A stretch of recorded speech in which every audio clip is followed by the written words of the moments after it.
Hello, everyone. Welcome to this call. My name is Philippe. I'm working in the product management department of OAC. Thank you for joining us. Thank you for your time and your interest. We're going to talk today about how OAC makes the most of ADW and also makes the most of other databases, but specifically how it best leverages the advanced capabilities of ADW. Thanks. Let me start. We're going to talk today about different things that I'm really excited about. This is going to be a technical session, and we're going to discuss in particular how OAC makes the most of the underlying database system where the data resides. And in particular, how OAC and ADW, Oracle Database, Oracle Autonomous Data Warehouse are better together and make the most of each other. So we're going to discuss about how OAC leverages any database systems, how OAC is capable of leveraging specifics of any database systems. Then we will see how we can make the most of ADW advanced analytics function. And finally, how OAC can directly consume machine learning models from ADW. So without further ado, let's go on. I would like to take the position of Helena, who's a corporate business analyst in a large organization. And as many of us, many of the business analysts, she has access to numerous large data sets sitting in databases, variety of different database systems, not just files, but real solid databases, either on-prem or in the cloud. And she needs to do analysis and get insight from these databases. If you have tried with OAC, you may have seen that it's really easy for any of us, any analyst, any user to directly connect OAC to a variety of different database systems. Not only Oracle systems, Oracle data warehouses, Oracle databases, MySQL, but not only.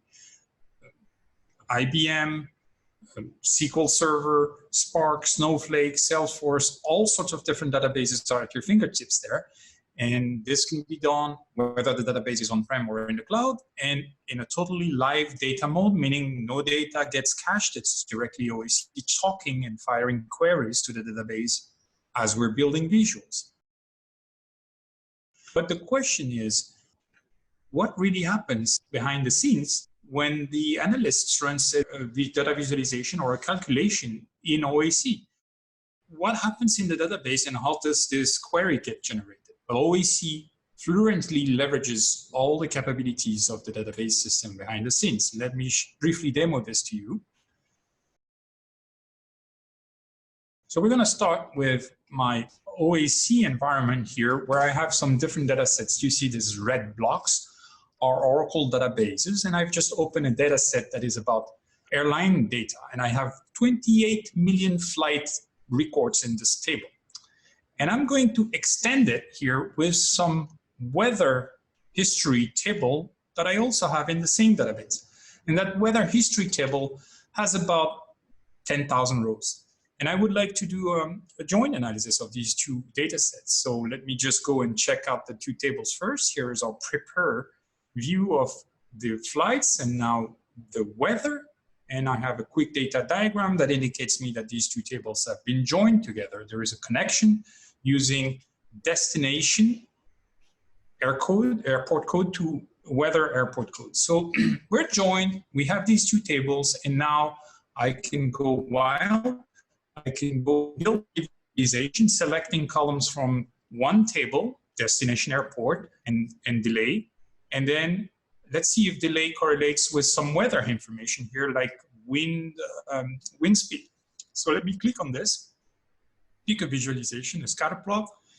And here is a query that returns a scatter plot. Let me swap this. We can see delay in the y-axis, and we can see wind speed in the x-axis. There is not so much of a correlation here by airport. Each dot is an airport.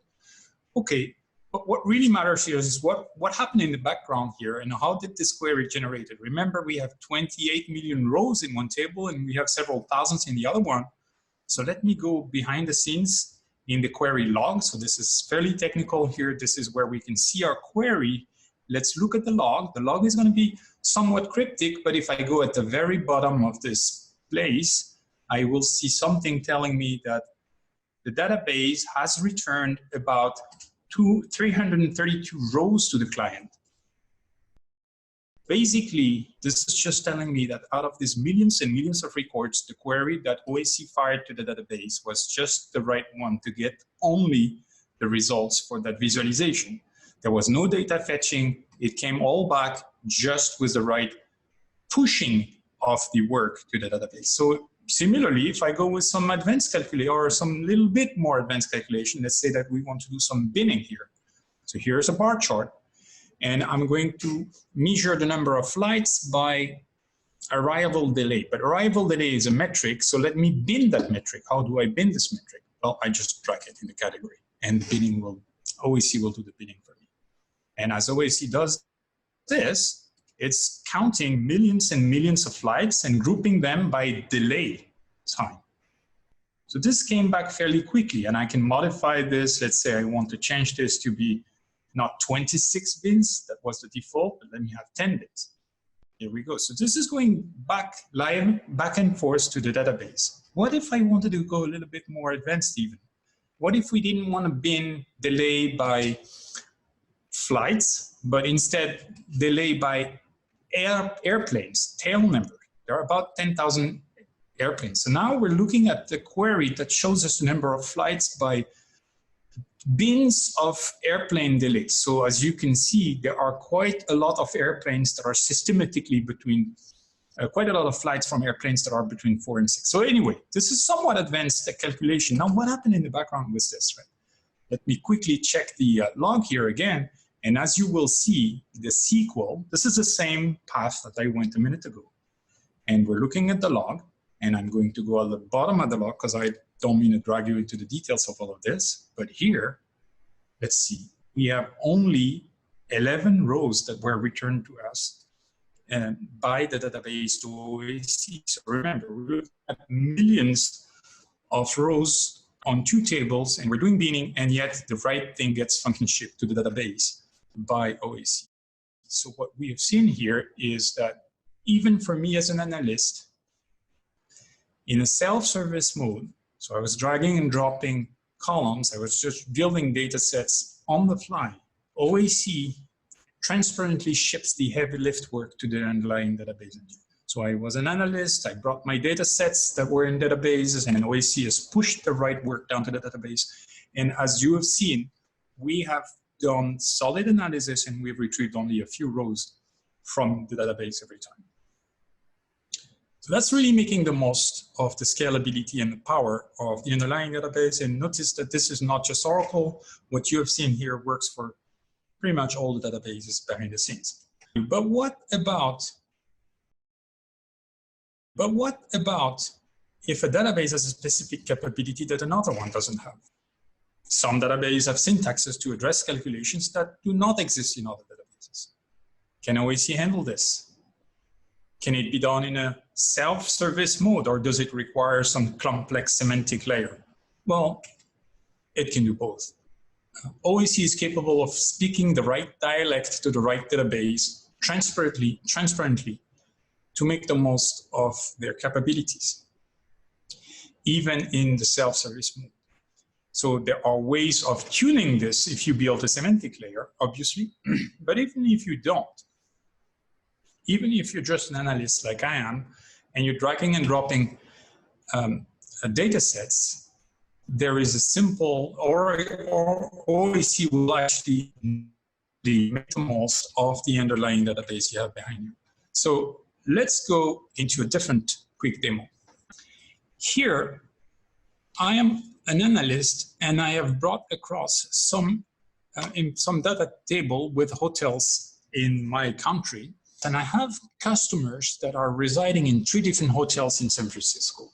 Marriott, Union Square, Four Seasons San Francisco, and then Hilton San Francisco. And I would like to now find a place, a restaurant, where I could meet with these customers so that it is in an equal distance for all the hotels. So here's the map showing me the 3 hotels in the city of San Francisco.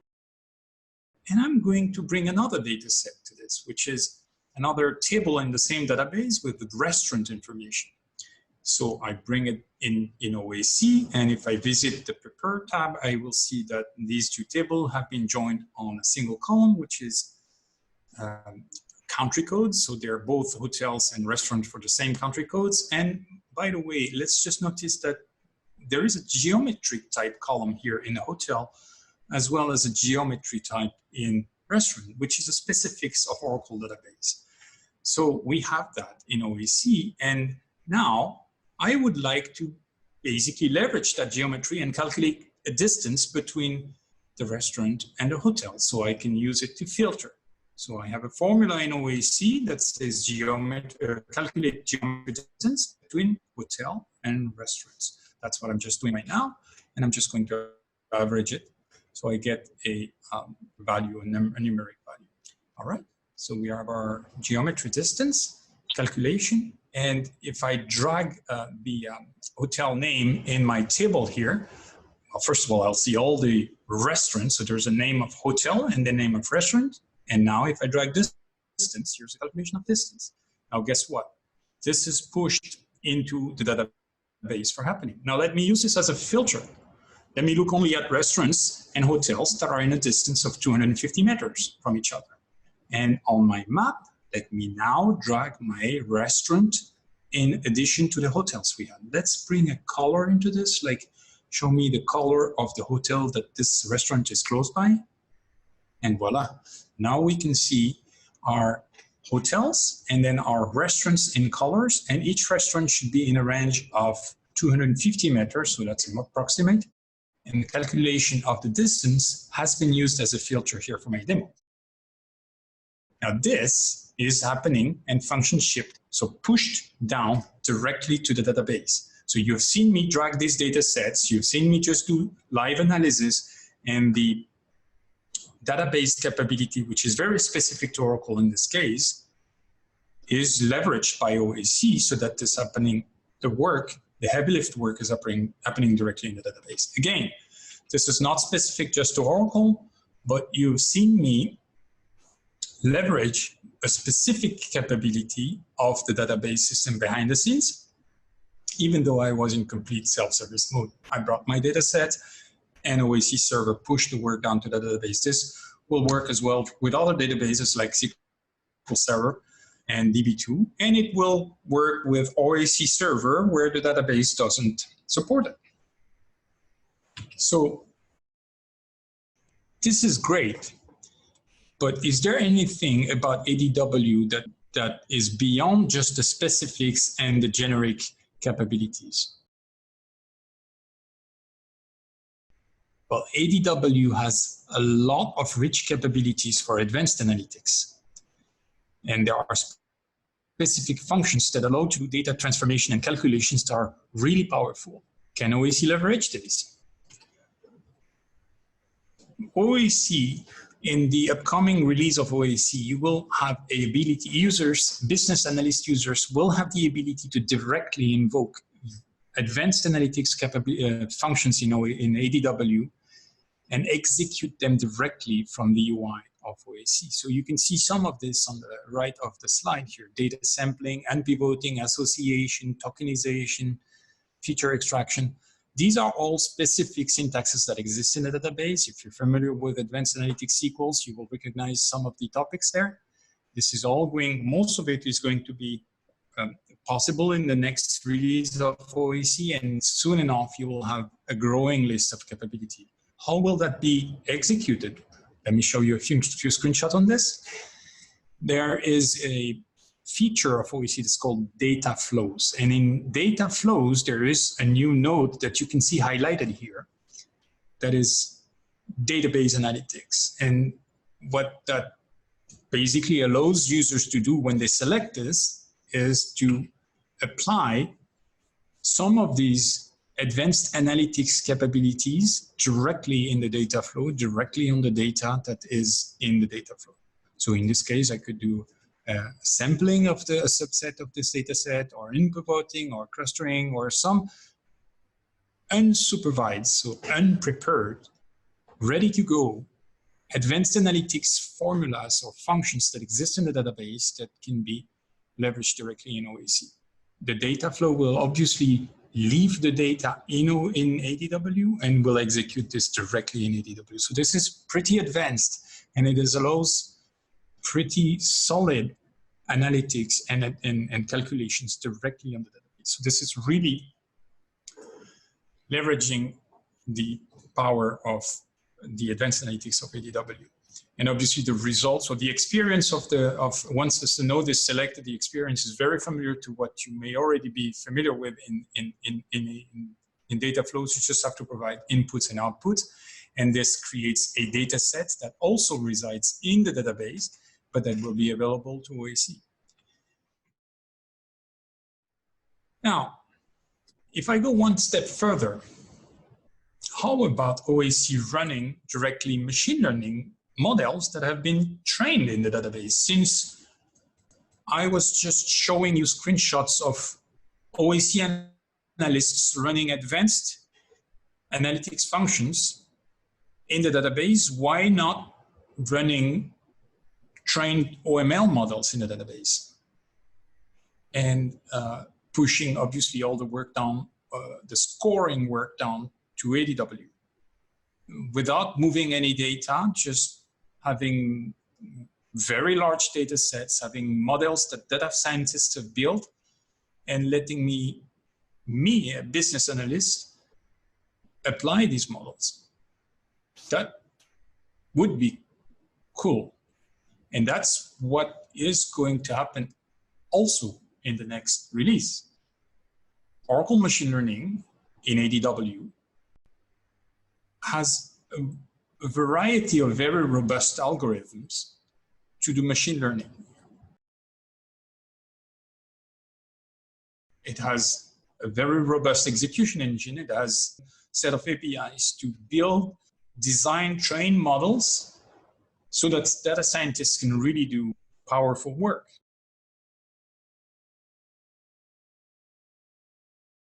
And OAC, in an upcoming release, there will let business analysts seamlessly use these models in the OAC UI to score the data from OAC directly in ADW. So how does this happen? An analyst, a data scientist has built a variety of models in ADW, in OML, Oracle Machine Learning. A user in OAC just has to register the model into OAC, as long as there is a connection, obviously, between OAC and ADW. And then him or anybody else in OAC that has the right privilege can just go and apply this OML model from data flows in OAC. And eventually, what happens is that the model executes directly down into ADW. So that's extremely powerful. So let me show you a quick demo of this and how this renders in the UI. So this is my OAC UI, and I am the person who's going to register the model to begin with. And then we will take another role and we will be the person running that model. So here, I will just go into my machine learning tab. And if I zoom here, I have an option for registering an external model, as you can see here. And okay, so I just click it. And registering an external model is just as simple as pointing to the ADW or Oracle database connection. And here are all the OML machine learning models that some data scientist team has trained on this database.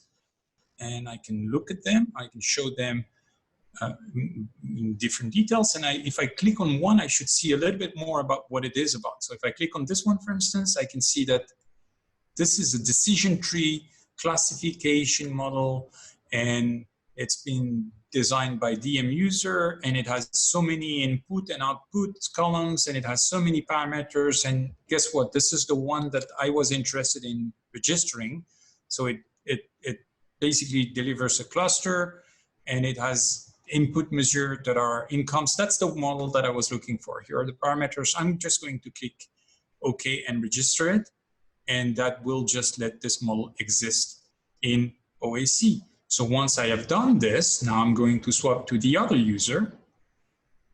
And the other user now sees this model as a model like any other ML model in OAC, except that this ML model points to ADW. So that person here can obviously see more details about the model, see permissioning, access right, and some people may have access to this model and some people may not. So there is the paradigm of security that just applies in OAC to this registered model like it does to any other object. I could change this if I have the privilege, and then I could also simply run it. So how do we apply this? Well, you don't need to learn anything. This is just the same way that you're applying a model today. So this is a data flow where I apply a model. So I have built this data flow. As you can see, there is a data set at the top, and then there are a few nodes like adding columns. And then in the middle, there is, so adding columns here where we're doing some calculations. But in the middle, there's this apply model node, which basically calls the model that was registered from ADW. And in my demo environment, it happens to be the only model that I have, but I could have multiple models here. I could have models coming from OAC with OAC models already. So just the same exact experience, no change. And we just run the data flow. And as we run the data flow, we could have other nodes after it doing other things. We obviously fill up the parameters of this model, just like we would do with today with OAC models already. So just the same exact experience, no change. And we just run the data flow. And as we run the data flow, this will generate a scoring table. And that scoring table, I guess I'm just renaming a few things here before I run it, but that scoring table, as a result of this whole data flow, will go into ADW and will be, so here's the scoring table. If I save data, I'm connecting to my database. I'm naming it, naming the data set here with this clustered. It's not scored, it's clustered. And it's connecting to this database where I obviously have my model built. That's where I imported my model. And when I run it, it will just generate a result data set in the database with a connection to OAC. So at this point, I will have the ability to visualize all the scored data directly from ADW into OAC. So what I'm doing right now is I am running this all ML model from OAC into ADW. All right, so I'll skip the end of the demo, which is just showing that the model table was created. And I'll just go back to my presentation. So I'm reaching the end of my time frame here, but just wanted to go and recap what we just saw in action here in the few demos. We started being an analyst. We have been an analyst all across this demo, and we've started by just showing or seeing how OAC can make the most of underlying databases and functionship, so push down the work to the databases for every calculations, for every joining, for all the queries that as an analyst could need in my data visualization. Then we moved on and we found out that where there are some specific functions or specific calculations or capabilities in the database, well, OAC can seamlessly leverage them as well. So in a transparent way, when I was doing a geography distance or geometry distance calculation, OAC was aware that Oracle database can support this and hence push the work down to the database. So really leverage the specifics of ADW in this case, but not only ADW. And then the third bullet was the ability for me as an end user to call out specific analytics functions, advanced analytics functions, specific syntaxes in the context of a data flow, so almost in a batch context, but in a very user-friendly way for me. Just call out the specific functions, advanced analytics functions. And eventually we saw that this was pretty close to doing the same with a trained function, which is a machine learning model. So OAC in an upcoming release will be able to apply machine learning models that have been trained in ADW. And when I say apply, basically leverage the data in ADW and leave the data in ADW and let ADW do the work and just presents the result in OAC. So that's pretty exciting and pretty powerful for me as an analyst. It unleashes a lot of functional value, particularly with ADW, but not only with ADW, with other databases as well. All right, so that's it for this presentation. I hope the content was of interest to you. Don't hesitate to reach to us on the chat and we will get your question and answers. And looking forward to seeing you on other presentations. Thank you. Bye-bye.